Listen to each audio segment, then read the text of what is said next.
da sociedade, é porque alguma coisa está errada. Se o sal, um pouquinho, salga toda a comida, imagine uma grande quantidade de sal. Ou, nós não estamos salgando, ou realmente não somos sal. Então a gente precisa fazer uma avaliação sobre isso. Então eu gostaria de orarmos, pedir a Deus a sua direção e a sua bênção, porque em nome de Deus, em nome da divindade, em nome de uma religião, as pessoas têm feito atrocidades, e a história mostra isso. Em nome de Deus se matou muito, em nome de Deus se oprimiu, em nome de Deus foi se dando uma legitimidade a pessoas que não tinham. Em nome de Deus os negros foram escravizados, em nome de Deus os índios foram mortos.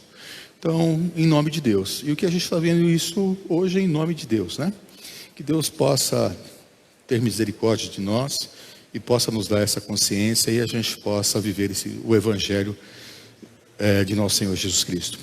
Vamos orar, pedir a Deus que nos abençoe, orando também pela nação. São 121 mil mortos, Então, uma pandemia terrível, uma crise econômica, uma crise moral, uma crise ética, e a gente não sabe onde a gente vai parar, se não for a graça de Deus. Mas oramos. Se irmãos quiserem se colocar de pé, fique à vontade. Continuar sentado também, fique à vontade.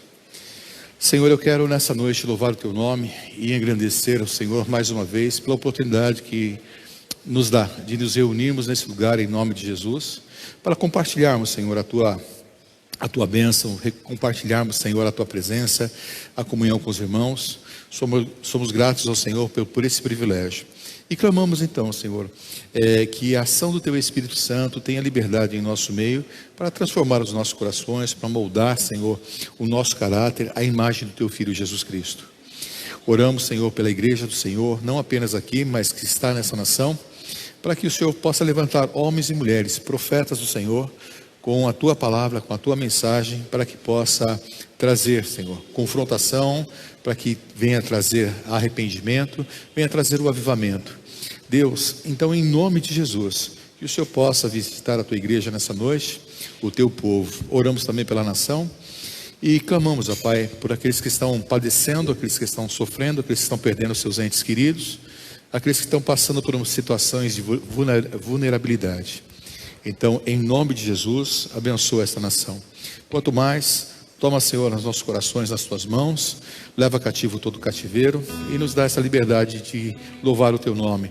E queremos então Te adorar e Te engrandecer, e assim o fazemos em nome de Cristo Jesus. Louvemos ao Senhor.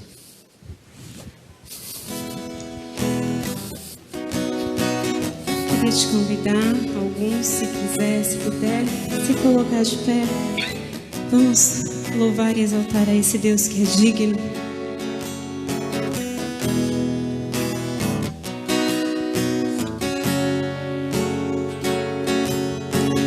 Luz do mundo, vieste à terra para que eu pudesse te ver. Tua beleza me leva a adorar-te. Quero contigo viver. Vim para adorar-te, vim para prostrar-me, vim para dizer que és meu Deus, és totalmente amável, totalmente digno, tão maravilhoso para mim.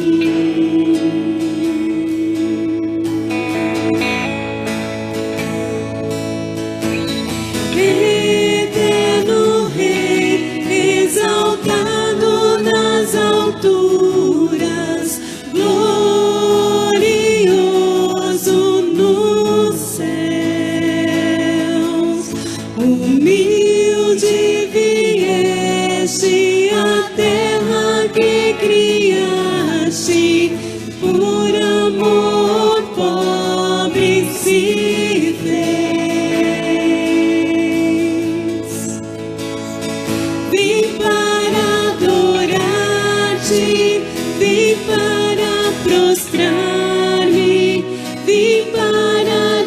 dizer que és meu Deus, és totalmente amável, totalmente digno, tão maravilhoso para mim. Vim para adorar-te, vim para prostrar-me, vim para dizer que és meu Deus, és totalmente amável, totalmente digno, tão maravilhoso para mim.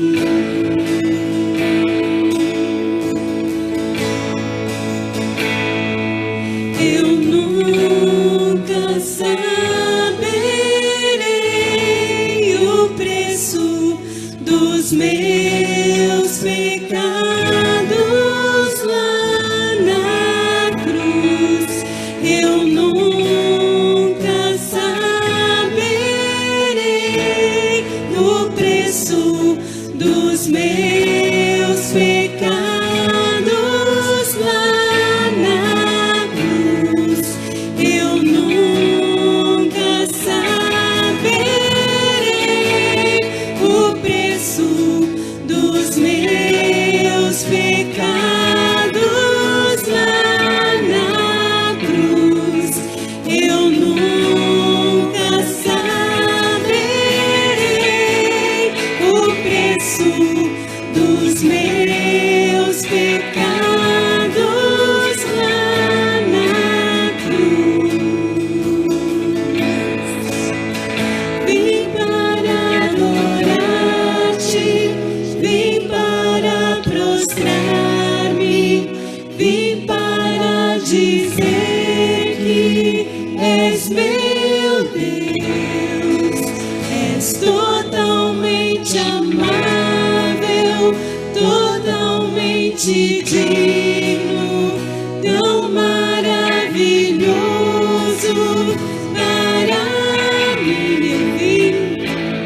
Vim para adorar-te, vim para prostrar-me, vim para dizer que és meu Deus, és totalmente amável, totalmente digno, tão maravilhoso para mim.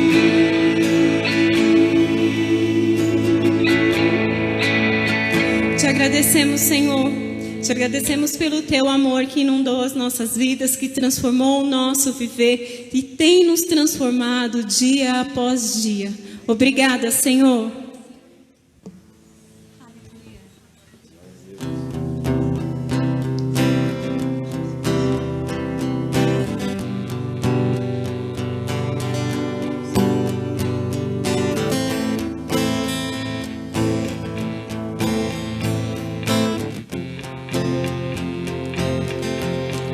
Eu olho para a cruz e para a cruz eu vou do seu sofrer participar, da sua obra vou cantar. Meu Salvador, a cruz mostrou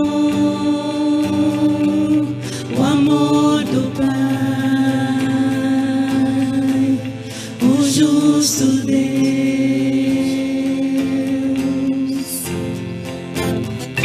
Pela cruz me chamou, gentilmente me atraiu e eu, sem palavras, me aproximo, quebrantado por seu amor.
gentilmente me atraiu e eu, sem palavras, me aproximo, quebrantado por seu amor.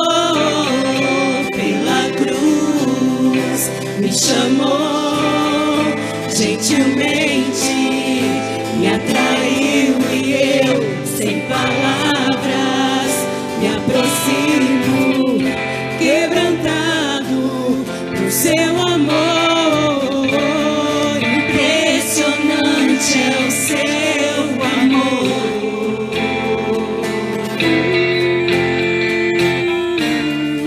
Me redimiu e me mostrou o quanto és fiel.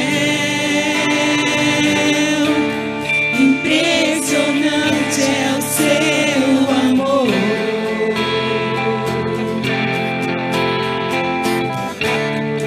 Me redimiu e me mostrou o quanto és fiel. Pela cruz me chamou, gentilmente me atraiu e eu, sem palavras, me aproximo, quebrantado por seu amor. Pela cruz me chamou, gentilmente me atraiu e eu, sem palavras, me aproximo, quebrantado por seu amor. Aleluia. Obrigada, Senhor, por esse amor. Obrigada, Pai, porque o teu amor é tão grande, mas tão grande para com as nossas vidas, que muitas vezes nos sentimos constrangidos, ó Deus, diante dessa grandeza, diante do seu carinho, diante do seu amor, diante da sua graça, diante do seu cuidado. Somos gratos a Ti, Senhor. Obrigada, Pai. Obrigada, Senhor. Você pode se assentar?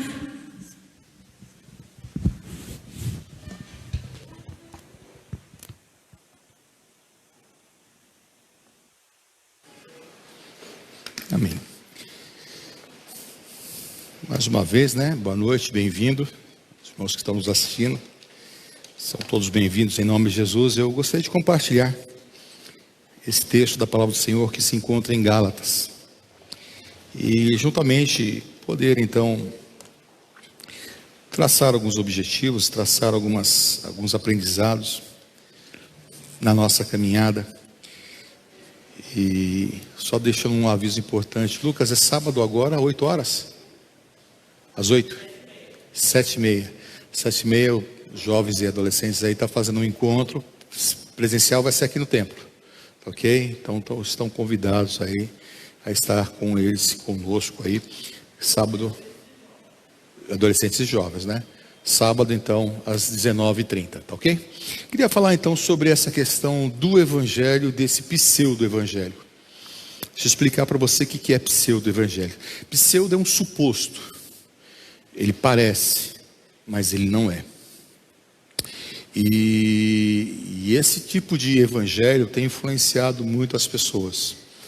E a gente tem percebido isso muito claramente. E a gente vai tentar discernir um pouco isso hoje, que eu acho extremamente importante, tá ok? Porque eu tenho visto algumas coisas acontecerem e fico abismado. E não vejo nada com a mensagem deixada por Jesus. Mensagem de ódio, mensagem de violência, mensagem de discriminação.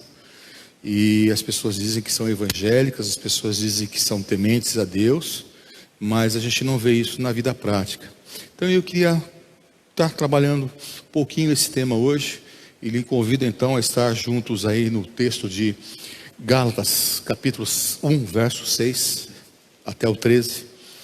E o Paulo então está escrevendo aos Gálatas da seguinte maneira: admiro-me que vocês estejam abandonando tão rapidamente aquele que os chamou pela graça de Cristo, para seguirem outro evangelho.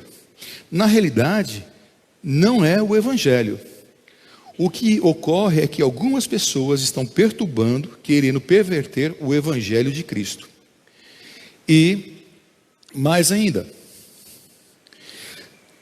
que nós, ou um anjo do céu, pregue um evangelho diferente daquele que pregamos, seja amaldiçoado. Como já dissemos, agora repito, se alguém lhes anuncia um evangelho diferente daquele que vocês receberam, seja amaldiçoado. Acaso busco eu agora a aprovação dos homens? Ou de Deus? Ou estou tentando agradar homens? Se eu ainda estivesse procurando agradar homens, não seria servo de Cristo.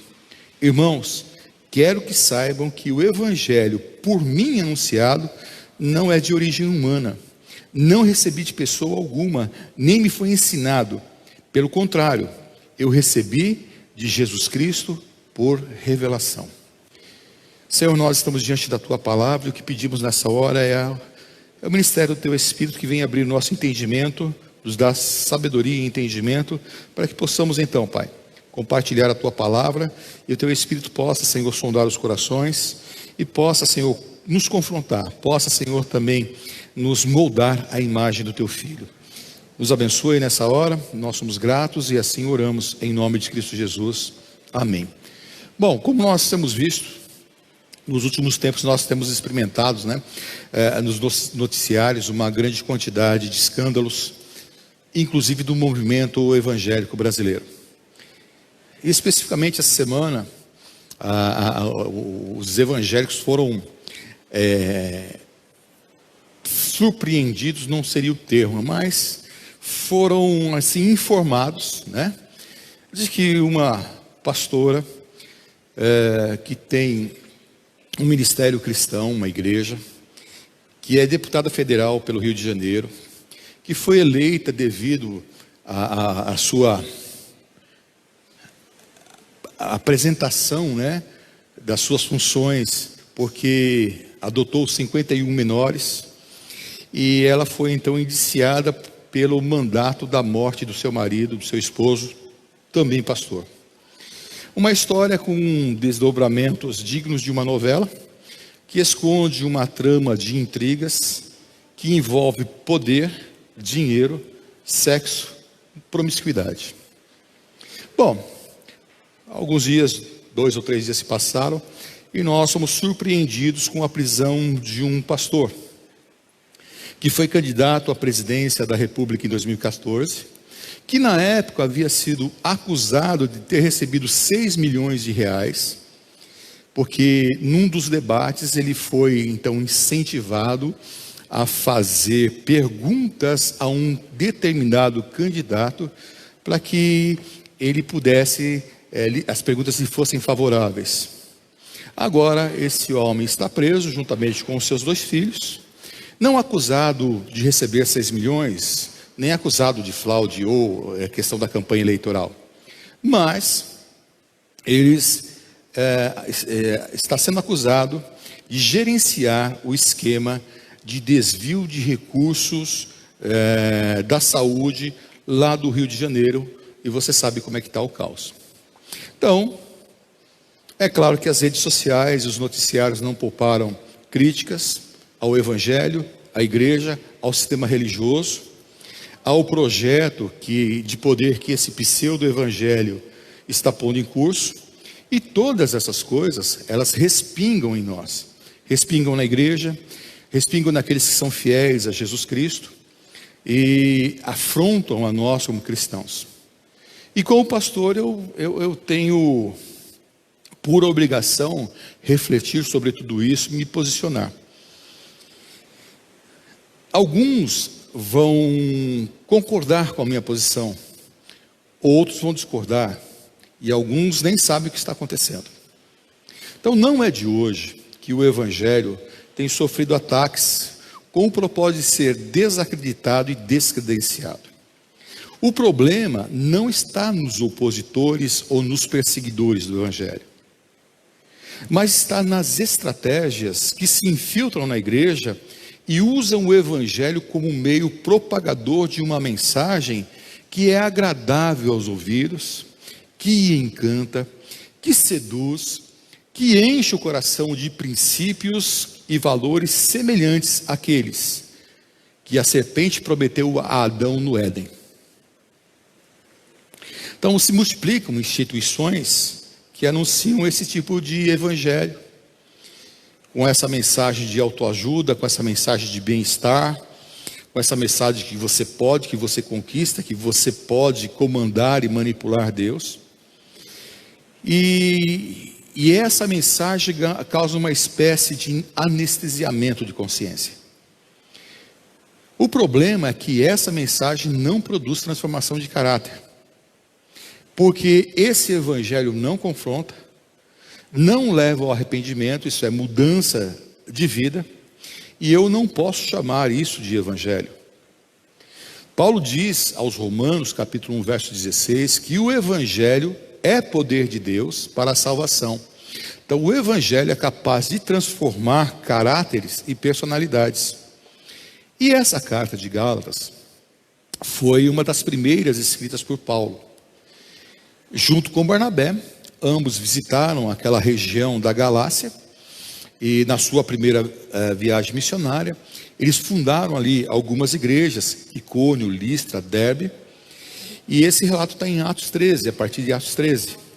Mas agora, essas igrejas dessa região, elas estão fascinadas, elas estão encantadas com a mensagem de alguns pregadores que se apresentaram a ela, supostamente cristãos, que enfatizavam um retorno aos elementos do judaísmo.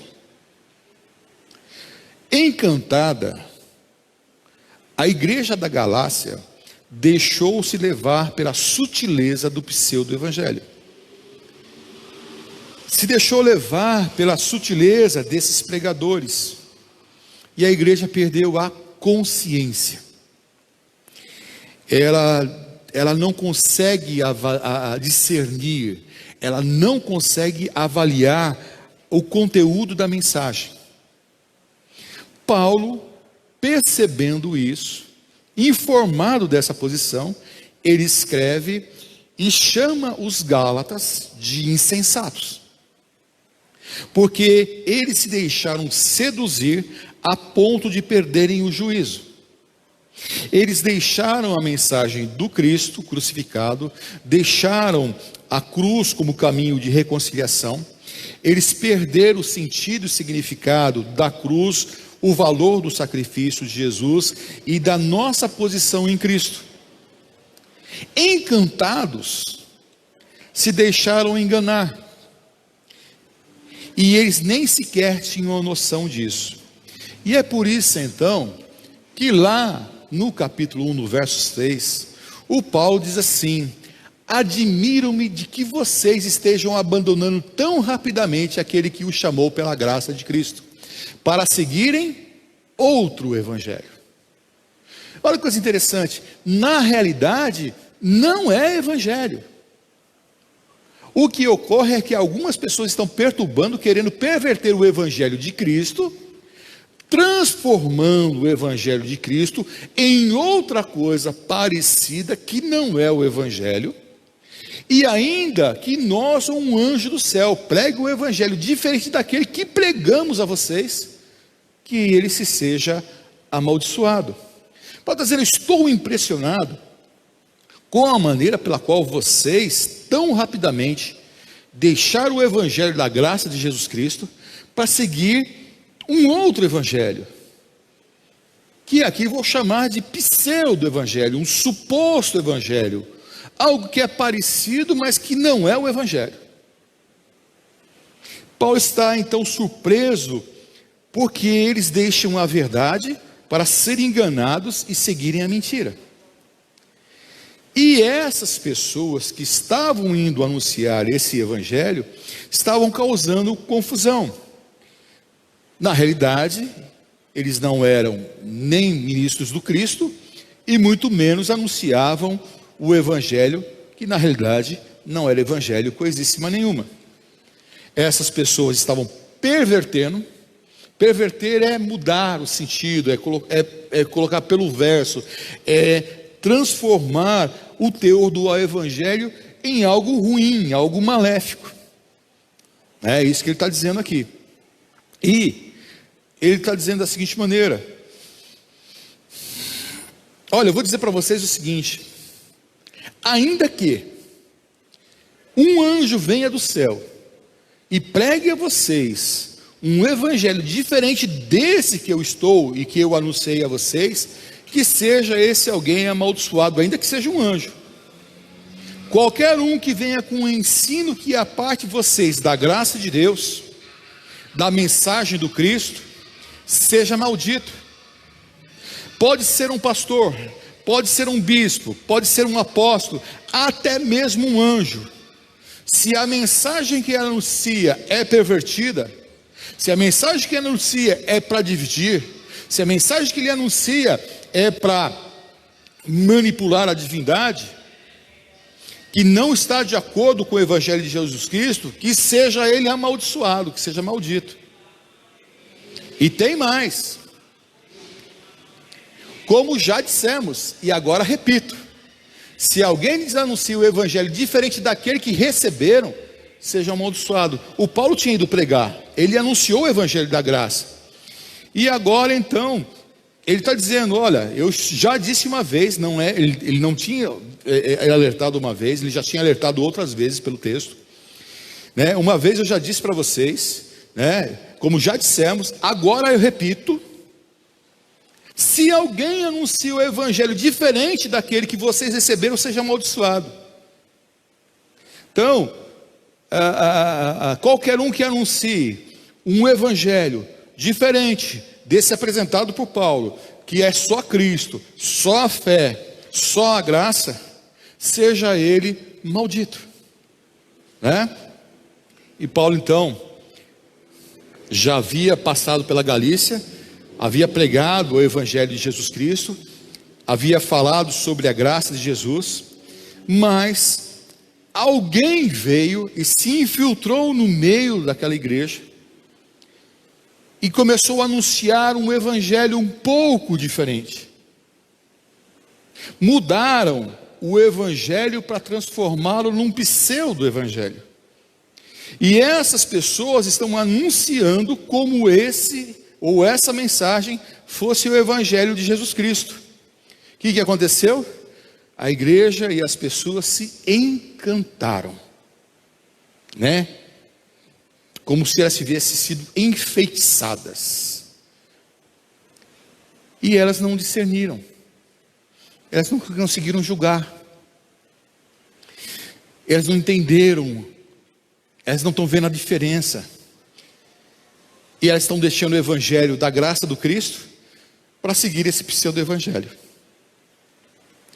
Então, essas pessoas que chegaram à Galícia, chegaram dizendo: olha, o Paulo, na realidade o Paulo não é apóstolo, nós somos. Porque o que o Paulo anuncia não está de acordo com a lei de Moisés.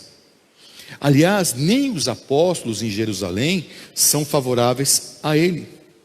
Mas nós viemos com essa mensagem para vocês, porque nós somos os apóstolos, nós somos enviados de Deus. E o Paulo então vai dizer da seguinte maneira, verso 10: acaso eu estou buscando agora a aprovação de homens ou de Deus? Ou estou tentando agradar homens? Se eu ainda estivesse procurando agradar homens, não seria servo de Cristo. E ele vai dizer o seguinte, só no verso 10, depois eu continuo no verso 11. Paulo está dizendo: eu não quero aprovação de homens, eu não quero agradar ninguém. O que eu quero é anunciar a verdade. E eu quero dizer para vocês que o evangelho que eu recebi, eu não recebi de nenhum homem. Ninguém foi me discipular, ninguém foi me ensinar. Eu nem tive muito contato com os apóstolos em Jerusalém. Eu apenas os conheci quando Barnabé me apresentou. E aí ele vai dizer então no verso 11: irmãos, eu quero que saibam que o evangelho por mim anunciado não é de origem humana. Por quê? Porque eu não recebi desses homens, eu não recebi dos apóstolos. Ele diz assim: eu não recebi de pessoa alguma, e nem me foi ele ensinado por qualquer homem, mas pelo contrário, eu o recebi de Cristo Jesus por revelação. E é interessante que agora, quando a gente usa o texto para a ceia, em Coríntios 11, o que o Paulo diz? O que do Senhor recebi, o que também vos entreguei, em que na noite que foi traído, aí ele conta a história. O Paulo não estava presente, a revelação que ele tem é exatamente de Jesus. E é muito interessante esse ponto, por quê? Porque os evangelhos narram que Jesus, na noite que estava fazendo a ceia, a Páscoa, aí ele pegou o pão, e a revelação de Jesus para o Paulo é essa: na noite em que eu fui traído. Os apóstolos, Jesus estava celebrando a Páscoa. Para o Paulo ali, Jesus disse: ó, na noite que eu fui traído. É interessante essa percepção. Por quê? Porque Paulo diz ter recebido o evangelho, não de homens, nem ensinado por ninguém, mas recebeu diretamente de Jesus. E ele diz que depois que ele teve esse contato com Cristo, ele vai para a região da Arábia, ele fica ali 3 anos estudando as Escrituras. Ele vai rever a sua tradição, a tradição judaica, a tradição de Israel. Ele vai reler as Escrituras a partir da revelação que ele tem de Jesus Cristo. Por isso ele diz que o evangelho que ele anunciou àquela igreja não era de origem humana.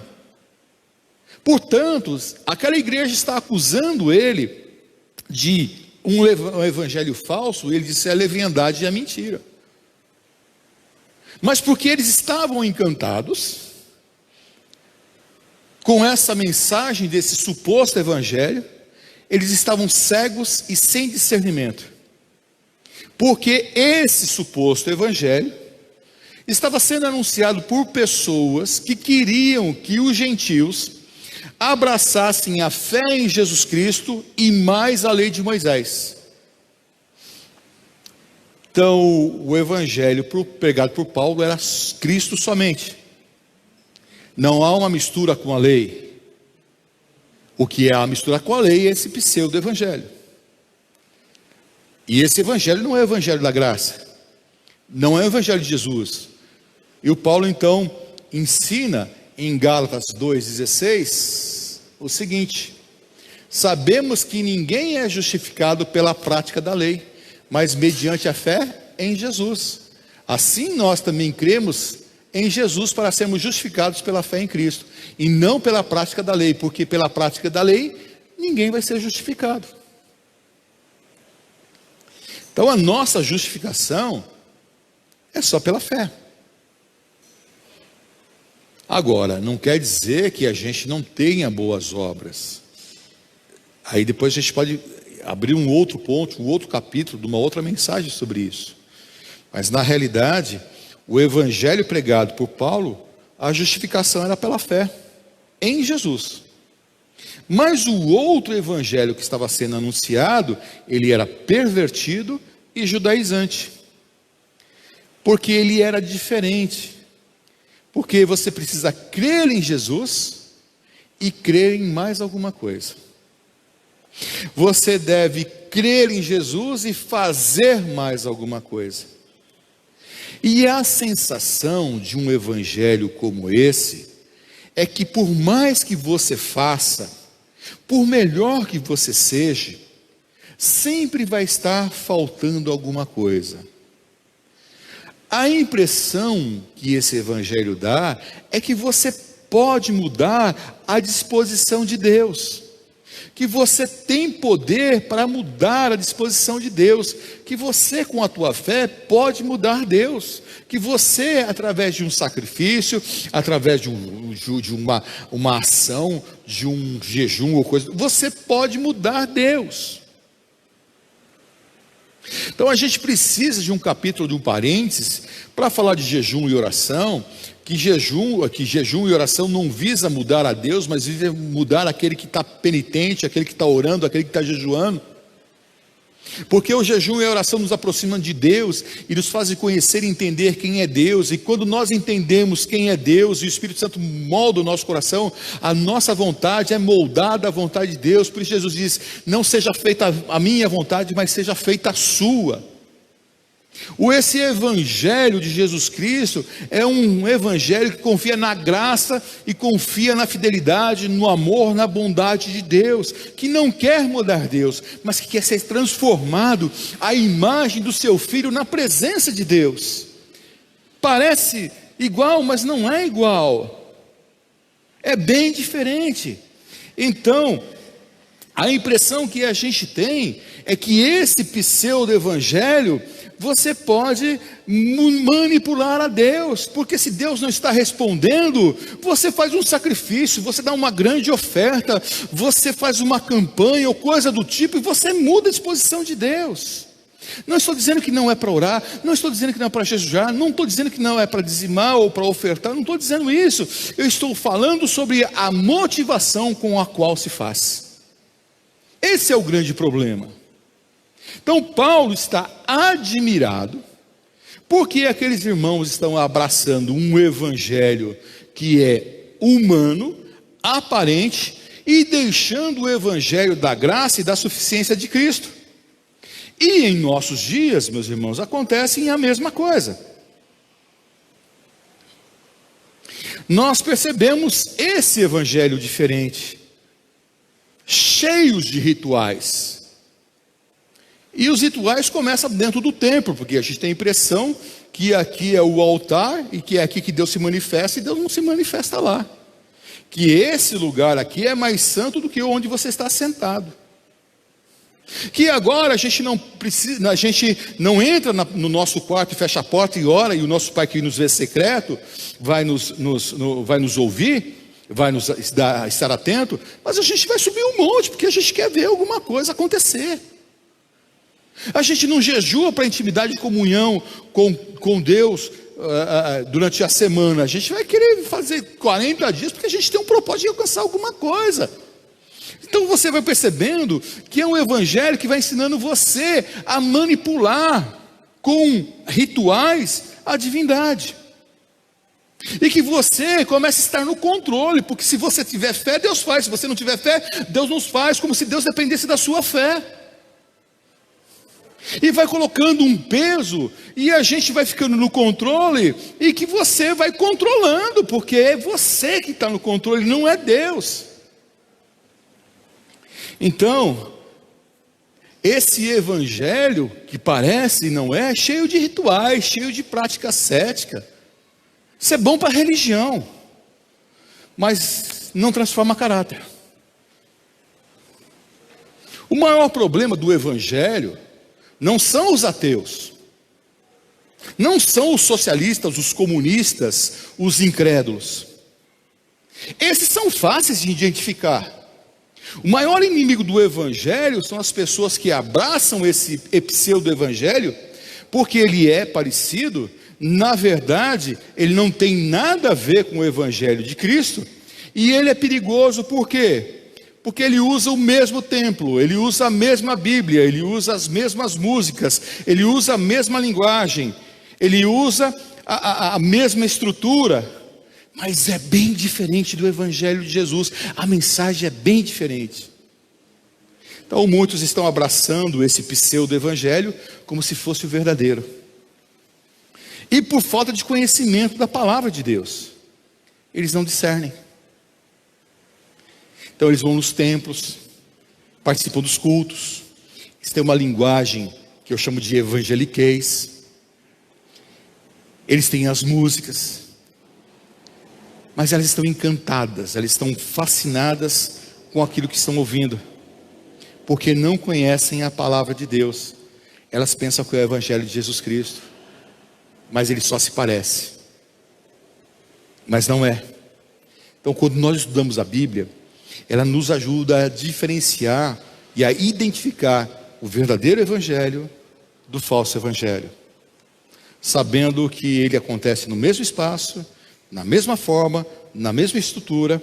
Então a gente precisa aprender com Jesus e caminhar pelos princípios e valores do Cristo. Então, o verdadeiro evangelho, ele transforma a essência.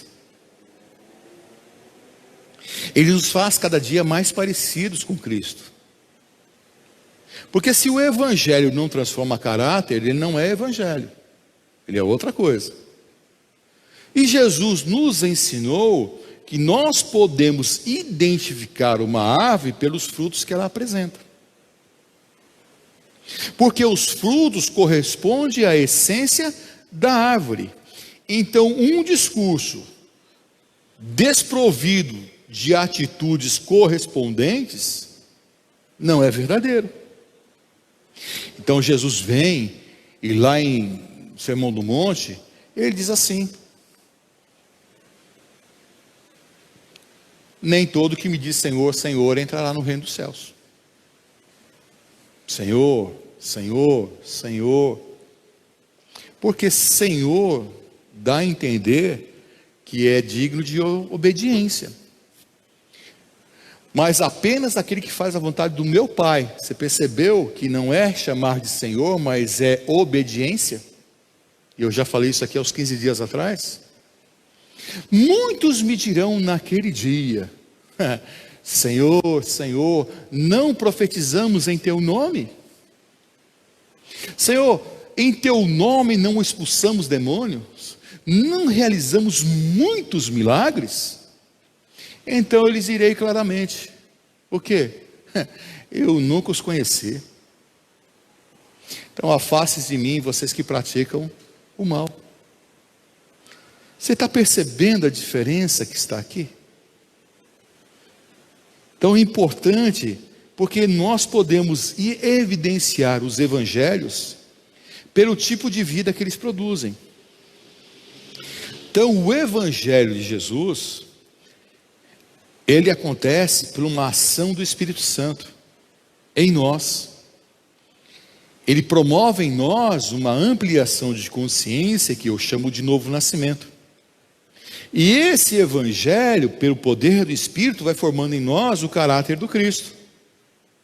Porém, esse suposto evangelho escraviza e apodera de consciência. Porque aquilo que o pastor falar, o que o bispo falar, que o apóstolo falar, você tem que fazer. Porque se você não fizer, você está contra o homem de Deus.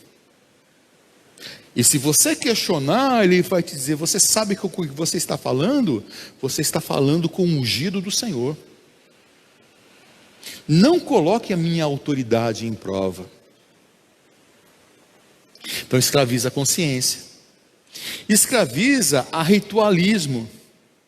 Ô pastor, dá para você orar por mim por cura? Dá. Vamos orar. Mas não tem um olhinho para passar aí não? Então a gente atrela alguns mecanismos, né? Algumas questões. Então, uma dominação da divindade. Por quê?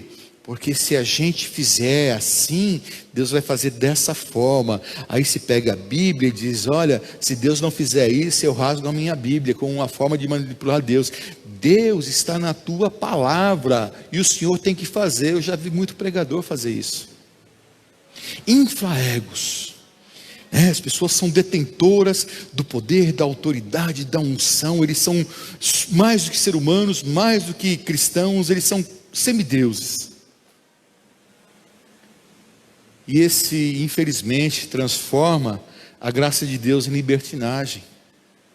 Porque esse evangelho não transforma caráter. E esses líderes têm então o caráter não transformados. Então o evangelho de Cristo promove uma experiência com o Espírito Santo. Ele vem habitar em nós. Ele nos dá essa ampliação de consciência. Ele gera em nós a natureza do Cristo. Ele transforma o nosso caráter. Ele muda a nossa forma de pensar, a nossa forma de agir. Ele muda a nossa personalidade. A experiência com o Espírito Santo nos dá acesso, né? A experiência com o evangelho nos dá acesso ao Espírito Santo. E o Espírito Santo passa a habitar em nós e passa a agir em nossa vida. Ele vai produzindo em nós esse caráter. E aí então Paulo escreve na mesma carta aos Gálatas que o fruto do Espírito Santo em nós é amor, alegria, paz, paciência, amabilidade, bondade, fidelidade, mansidão, Domínio próprio. Então alguém que está sendo trabalhado por esse evangelho, ele vai demonstrando isso, ele vai manifestando isso.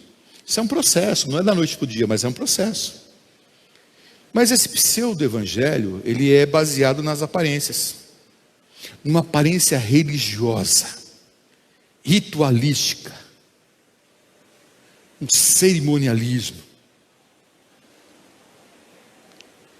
Ele é baseado na possibilidade do controle do humano sobre a divindade,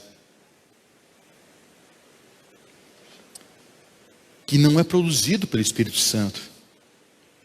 Mas o Evangelho de Cristo é baseado na experiência com o Cristo e com o seu Espírito, que promove transformação na caminhada. E nesse Evangelho não há espaço para o humano. Humano no sentido, a questão da carne, das vontades humanas. E é a experiência que o Paulo descreve. Quando ele diz lá em Gálatas 4,19, que Gálatas, por quem eu sofro dores de parto, até ver Cristo formado em vocês. Então o Espírito Santo vai formando o Cristo em nós. E alguém que tem uma vida com Cristo, ele não pode ser manipulado e não manipula ninguém. Porque ele é gerado pelo poder do Espírito Santo. E ele é gerado nesse reino de Deus. E o reino de Deus é paz, alegria e justiça do Espírito. Ele não manipula consciência. E esses dias fui procurado por alguém que vai ser candidato aqui a vereador, alguma coisa aqui. E ele falou, mas o senhor está fechado com algum candidato? Eu falei, meu irmão, eu não fecho com candidato nenhum. Mas se eu falar na sua igreja, na minha igreja, eu digo aos meus irmãos que eles devem ter consciência de votar na melhor pessoa. Eu não vou fazer da minha igreja um curral onde eu vou dominar as pessoas para que elas façam a minha vontade. Elas têm que ter consciência. O que eu faço é ensinar, porque a verdade liberta. Então eu não estou fechado com você, não estou fechado com ninguém. Aí então, uns anos atrás, eu não sei que estava na portaria, chegou um rapaz e falou, tem um pessoal querendo distribuir folheto. Falou, da porta para fora fica à vontade, é rua, da porta para dentro não. Nesse púlpito, não sobe ninguém para falar de política, nesse sentido, o candidato vem aqui para dizer que eu sou candidato, não. Entendeu? Que a gente prega a palavra de Deus. Projeto de poder, o projeto de poder não, eu posso ter preferências, mas são as minhas preferências, segundo a minha capacidade, a minha consciência. Você pode ter ser as tuas opções segundo a tua capacidade de consciência. Você não vai mudar a minha consciência e eu não vou mudar a sua. E a gente vai viver muito bem. Portanto, seja o candidato A ou o candidato B, eu vou dizer o seguinte, se ele estiver errado, ele está errado. Seja ele quem for. E isso não quer dizer que quando disser que o candidato A está errado, eu sou a favor do B. E nem vice-versa. Mas onde há o erro, a gente tem que apontar. Mas nós perdemos tanto o sentido que a gente está apoiando a mentira. A gente está apoiando a morte. A gente está apoiando a destruição do outro. Em nome de um evangelho que prega o ódio. Que prega a destruição. Que prega a morte. E é por isso que o pessoal vai lá no hospital, lá onde estava aquela criança, uns 15 dias atrás, e vai gritar para aquela menina que foi abusada que ela era assassina. E que a avó dela era assassina, e que os médicos eram assassinos. Você percebeu? Um evangelho que produz ódio. Quando a gente devia trazer, abraçar, e entender, compreender, e falar, calma aí, vamos ajudar. Não me esqueço, quando nós estava trabalhando com o pessoal, morador de rua, o pessoal todo, e foi tirada uma senhora que ela era prostituta da rua. Foi levada, foi limpa das drogas, e aquela coisa toda ficou na recuperação, voltou para casa. Ela tinha 2 filhos. O que aconteceu? Não arrumava emprego. Por quê? Porque ninguém dava emprego, ela não tinha experiência. Então aqui as irmãs da igreja aqui, qual de vocês daria emprego a essa mulher na sua casa para fazer uma faxina ou para ser uma empregada doméstica, por exemplo, com seu marido em casa, sabendo que ela já tinha sido uma garota de programa? Então o que aconteceu? A mãe daquela mulher disse: você tem dois filhos pequenos, ou você volta para a prostituição, ou seus filhos morrem de fome. O que ela fez? Voltou para a prostituição. Você percebeu? Coisa interessante. Então todo o trabalho que foi feito para tirar da rua não valeu, porque a igreja não abraçou, porque a gente tem essa coisa.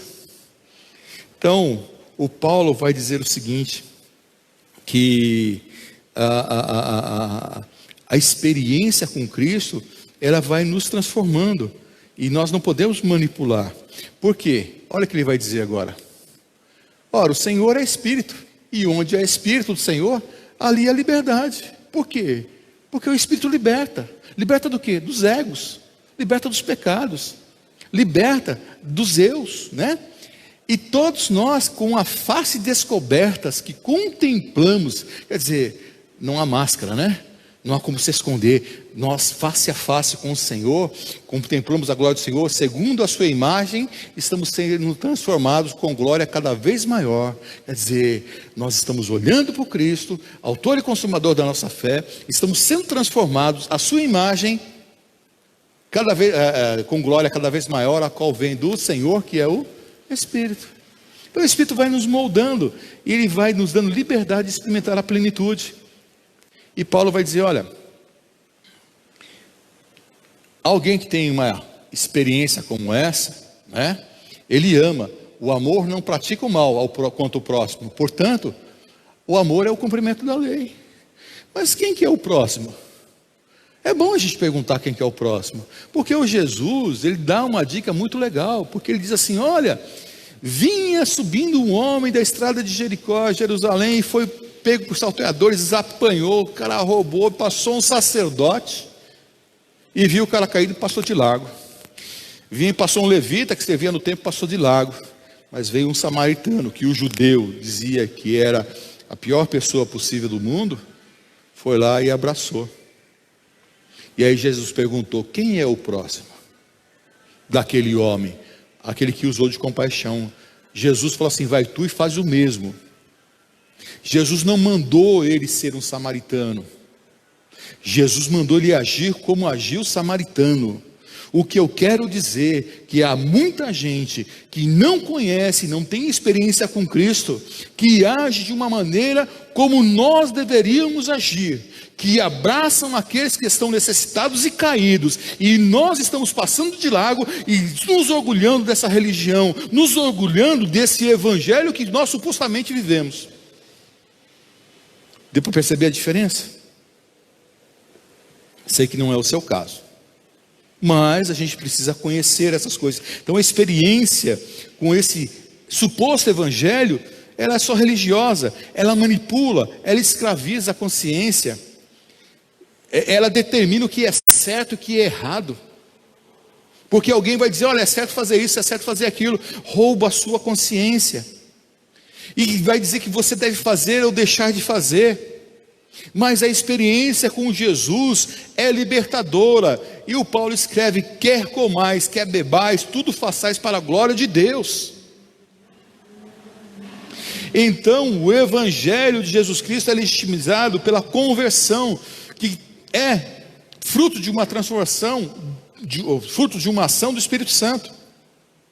Mas esse evangelho, esse suposto evangelho, ele se apresenta e ele encanta pastores e encanta as igrejas do nosso país, porque Deus é manipulável, porque se detém um domínio sobre o sagrado, usurpam a prerrogativa divina, porque eu sou um homem de Deus, eu sou ungido do Senhor,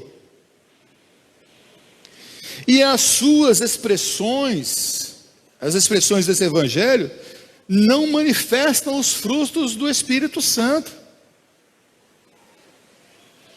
Você já deve ter visto alguns pastores da internet, midiáticos, que os caras vociferam piores do que os pitbulls que tem por aí.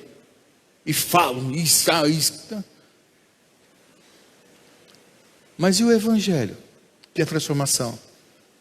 E os frutos do Espírito? Onde é que fica?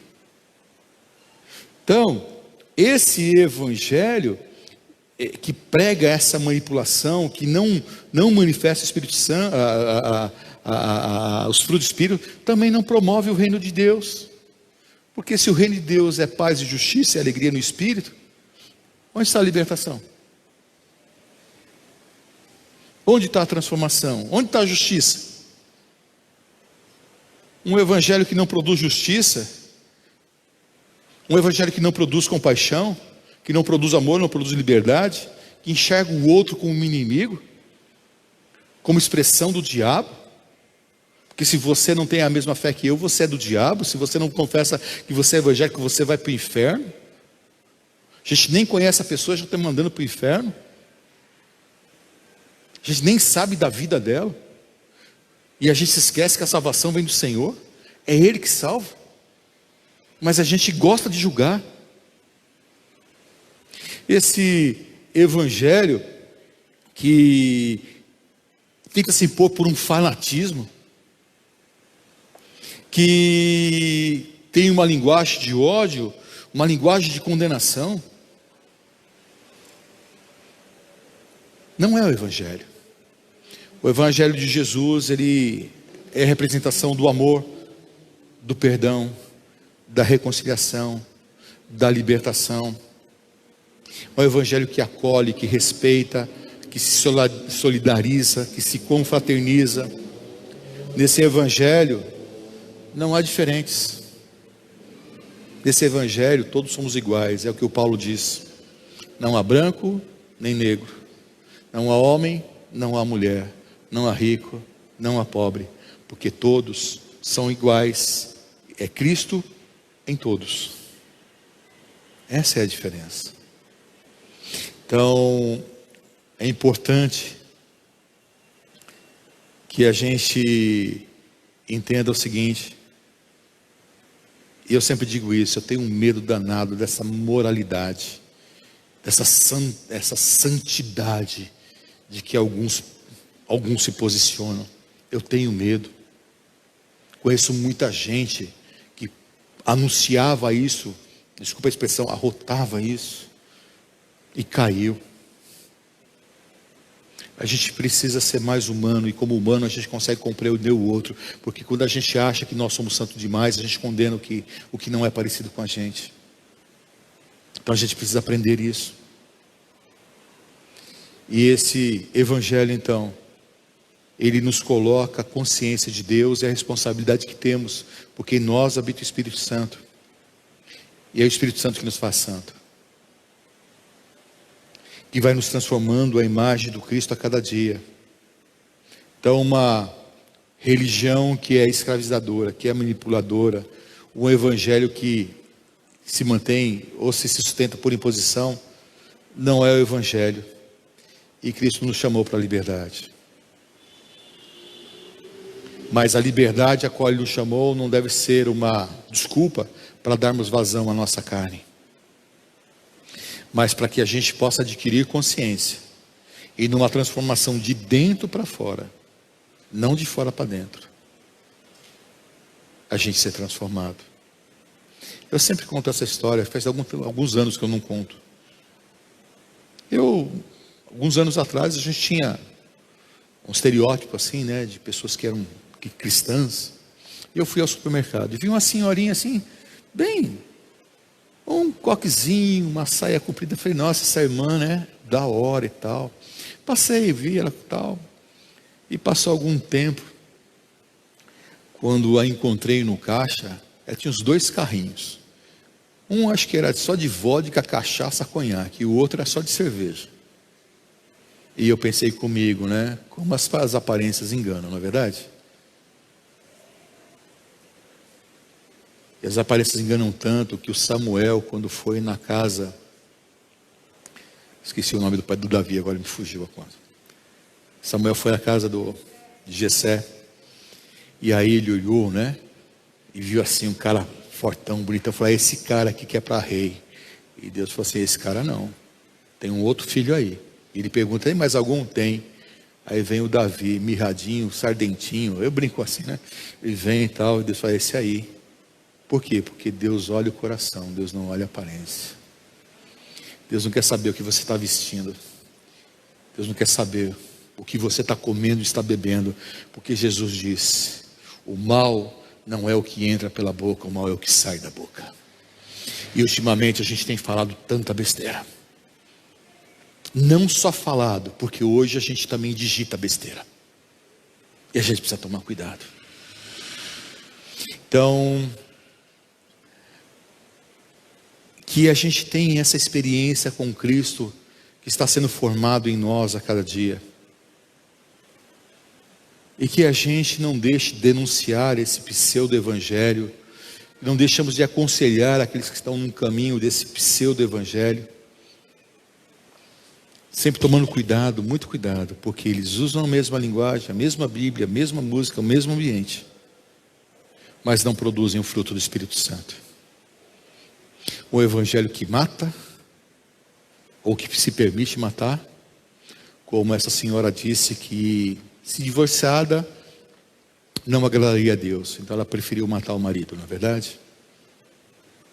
O evangelho que permite roubar, porque algumas pessoas, depois que roubam, vão lá orar, agradecer a Deus, e depois vão dar o dízimo. Esse evangelho que manipula a vontade, que manipula a consciência, que é violento, que é divisório.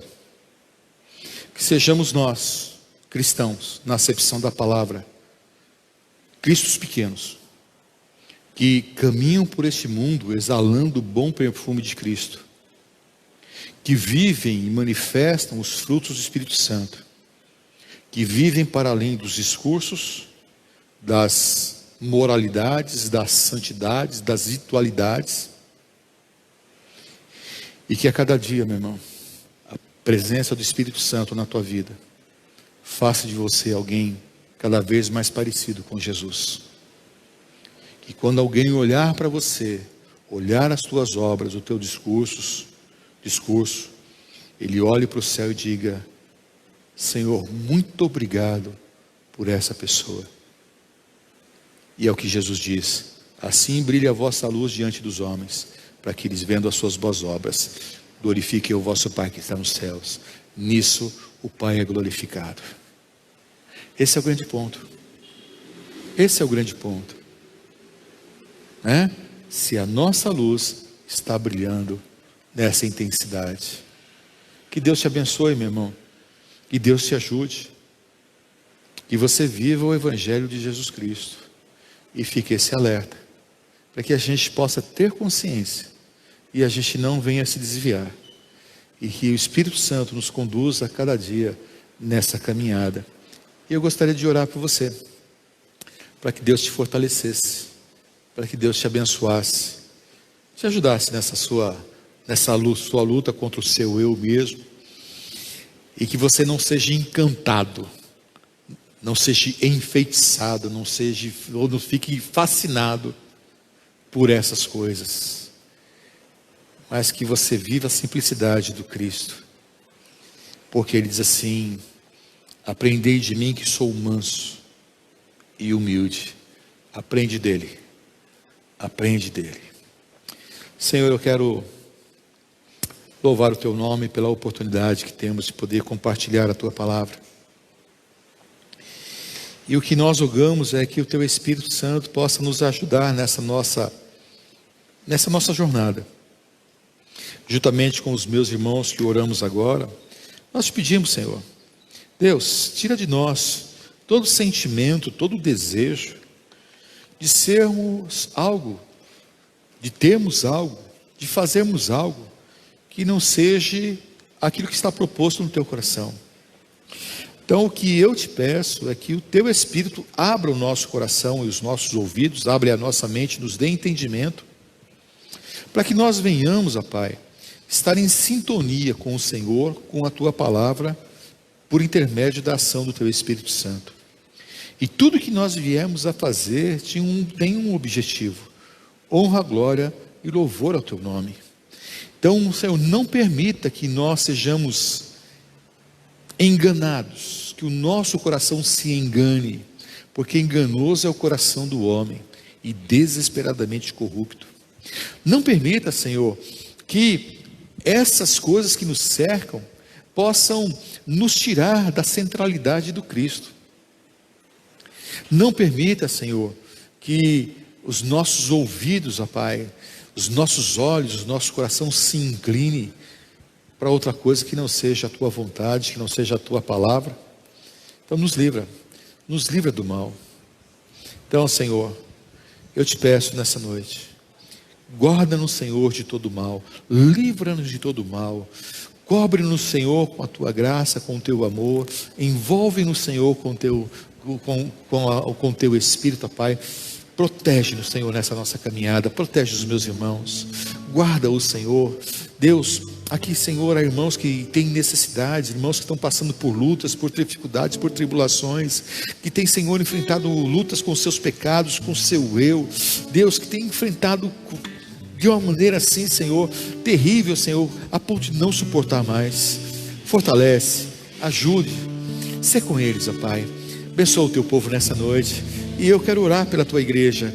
Deus, fortalece a tua igreja, derrama o teu Espírito em cada coração, incendeia, Senhor, cada coração em amor, em desejo pela tua presença. Aviva, Senhor, os nossos corações, Deus, e tudo aquilo que não é teu, ó Pai, tudo aquilo que tem infiltrado no nosso meio, que tem, Senhor, promovido o ódio, tem promovido a dissensão, a discórdia, a desunião, que seja repreendido em nome de Jesus, em nome do Senhor Jesus, ó Pai. Santifica a tua igreja, santifica o teu povo, glorifica o teu nome, Senhor. Levanta homens e mulheres com sabedoria, com entendimento, com discernimento do alto, para que então, Senhor, possamos anunciar o teu grande amor e a libertação que há em Cristo Jesus, e a salvação que há. Deus, abençoa a tua igreja, abençoa o teu povo, abençoa os meus irmãos aqui nessa noite. Que assim seja, Senhor, pela glória do teu nome.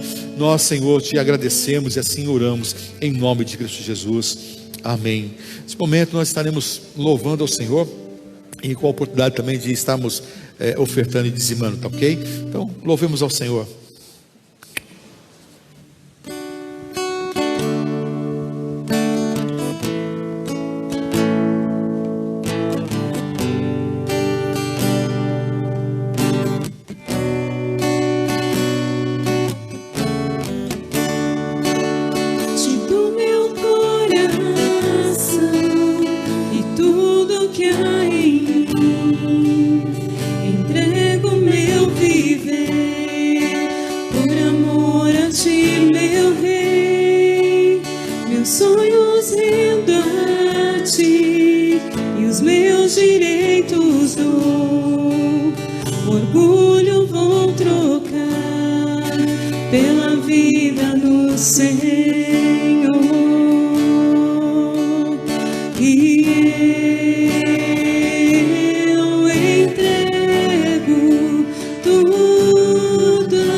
E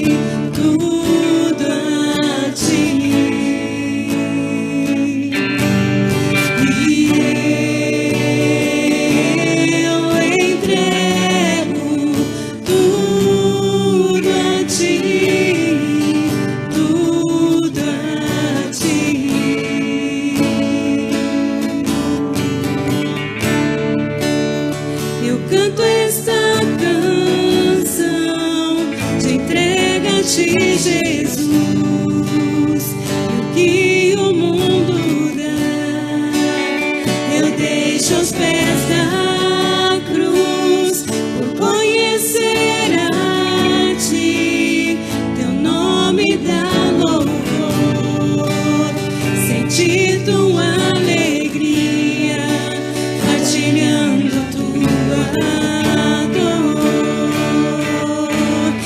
E eu entrego tudo a Ti, tudo a Ti. E eu entrego tudo a Ti, tudo a Ti. Você pode cantar mais uma vez. E eu entrego tudo a Ti, tudo a Ti.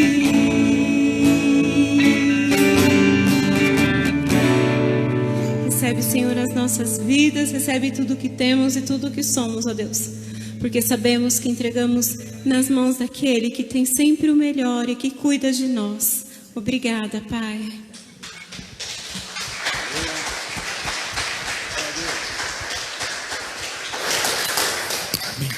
Estamos orando, encerrar. Não sei se alguém tem algum pedido. A gente vai estar orando. Fazer propaganda. Hoje de manhã eu falei sobre Lamentações 3:22, sobre esperança em tempos de crise. Dá uma olhadinha lá na página da igreja, você vai encontrar a mensagem lá. Achei bastante interessante, né? Em termos de crise, em tempos de crise, a gente precisa decidir o que vai ocupar a nossa mente. Sejam as más notícias ou a adensar pela presença de Deus. Então ali tem uma maneira de você poder, que você pode trazer esperança, né? Então, em tempos de crise, interessante. Então dá uma olhadinha lá, também tem uma série de sermões, as quartas-feiras tenho falado sobre Tiago, para mim tem sido bastante interessante, a gente tem uma sequência, e tenho aprendido um pouquinho lá com eles. Então se você tem alguma necessidade, se você olhar lá e precisar de alguma ajuda, então nós estamos aí para te ajudar, tá bom? Vamos orar, agradecer a Deus, os irmãos que estiveram aqui hoje, que Deus abençoe a sua vida, caminhado, os irmãos que têm nos ajudado. Nós precisamos já começar a preparar, né, as cestas básicas, já para a gente começar a fazer, confeccionar, tá bom? Então os irmãos que podem nos ajudar, já podem estar trazendo. E não esse domingo, que é o primeiro, no próximo, dia 13, a gente tem a ceia, tá bom? Então vamos orar, agradecer a Deus. Pai, mais uma vez louvamos o Teu nome e continuamos orando pela Tua igreja, pelo Teu povo. Aqui, Senhor, irmãos que precisam de uma porta aberta. Senhor, necessidade de irmãos que precisam de uma ação sobrenatural. E nós clamamos ao Senhor, Pai, que em nome de Jesus o Senhor possa nos abençoar esses irmãos, para que eles possam, Senhor, serem agraciados, porque o Senhor pode fazer infinitamente mais do que tudo que pedimos e pensamos. Mas entregamos tudo nas nossas mãos e esperamos ansiosamente, Senhor, que a nossa vontade seja feita, mas não seja a nossa vontade, seja a Tua. Glorifica o Teu nome, que seja qual for a situação que nós venhamos aprender de Ti. O que te peço é que guarde o nosso coração durante essa empreitada, para que não sejamos tentados a desviar do caminho. Então fortalece o nosso coração, nos ajuda nesse caminho.